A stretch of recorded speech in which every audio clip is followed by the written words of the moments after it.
सितंबर की रात जो भी हुआ मैं उसे कभी भूल नहीं सकता। मुझे मेरी पत्नी को लेके देर रात घर से थोड़ा दूर एक फंक्शन में जाना था। दोनों बच्चे छोटे थे तो सोचा उन्हें सुला के उनकी देखभाल के लिए मेरे बड़े भाई की बेटी सुलेखा को बुला लेते हैं। बच्चे आराम से एक कमरे में सो ही रहे थे और सुलेखा नीचे टीवी देख रही थी। टीवी का कनेक्शन न जाने क्यों बार बार आ जा रहा था। उसने सोचा वो हमारे कमरे में अपना सीरियल देख लेती है तो उसने हमें फ़ोन किया।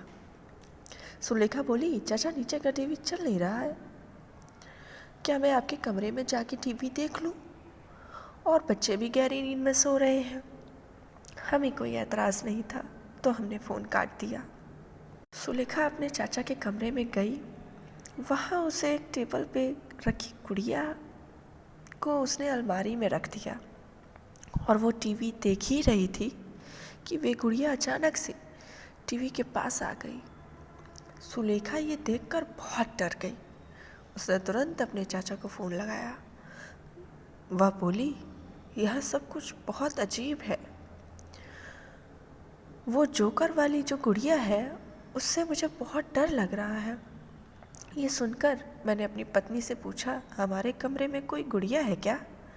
तो मेरी पत्नी ने बताया, वहाँ तो ऐसा कुछ भी नहीं है।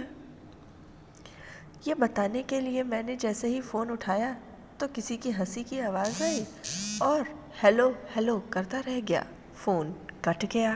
बार बार करने पर भी फ़ोन नहीं लग रहा था तो जल्दी से मैं अपनी पत्नी को लेके वहाँ से तुरंत निकल गया। जो उसे समय मैंने सुना तो सुन के मैं बहुत ही ज़्यादा सहम गया था।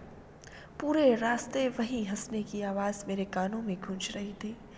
घर पहुंचकर जो हम दोनों ने देखा उसे हमारे रोंगटे खड़े हो गए। सुलेखा बेजान सी ज़मीन पे पड़ी थी और हमारे दोनों बच्चे उसी गुड़िया से खेल रहे थे।